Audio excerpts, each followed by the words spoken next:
ભરૂચ ફરસરામી દરજી સમાજની વાર્ષિક સામાન્ય સભા યોજાઈ, તેજસ્વી વિદ્યાર્થીઓને સ્કોલરશીપ અર્પણ। ભરૂચ ખાતે શ્રી નીલકંઠ મહાદેવ વાડી અને ફરસરામી દરજી સમાજની વર્ષ 2026ની વાર્ષિક સામાન્ય સભા નીલકંઠ હોલના સભાખંડમાં પ્રમુખ મનહરભાઈ રામજીના અધ્યક્ષસ્થાને મળી હતી। કાર્યક્રમના પ્રારંભે વર્ષ દરમિયાન દિવંગત થયેલા સમાજના સ્વજનોને 2 મિનિટનું મૌન પાળી શ્રદ્ધાંજલિ અર્પણ કરવામાં આવી હતી।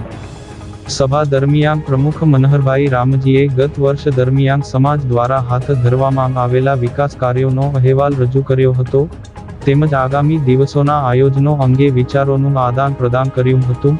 સમાજના મંત્રી વસંતભાઈ કાપડિયાએ વાર્ષિક હિસાબો રજૂ કરી સંસ્થાની નાણાકીય સ્થિતિનો ચિતાર આપ્યો હતો। આ પ્રસંગે ધોરણ 8, 9 તેમજ ધોરણ 10 અને 12ની બોર્ડ પરીક્ષામાં ઉત્કૃષ્ટ દેખાવ કરી પ્રથમ 3 ક્રમાંક મેળવનાર જ્ઞાતિના તેજસ્વી તારલાઓને ચંપકભાઈ પરમાર તરફથી સ્કોલરશીપના ચેકનું વિતરણ ઉપસ્થિત અગ્રણીઓના હસ્તે કરવામાં આવ્યું હતું।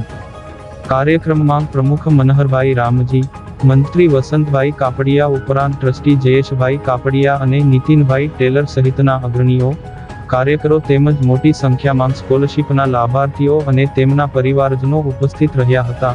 સમગ્ર કાર્યક્રમનું સુંદર સંચાલન જીતેશ ટેલર અને દેવેન્દ્ર સુરતી દ્વારા કરવામાં આવ્યું હતું।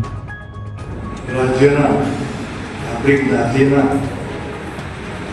ગાંધીનગર સચિવાલયના જે ઓફિસરોનું પ્રમોશન થયું છે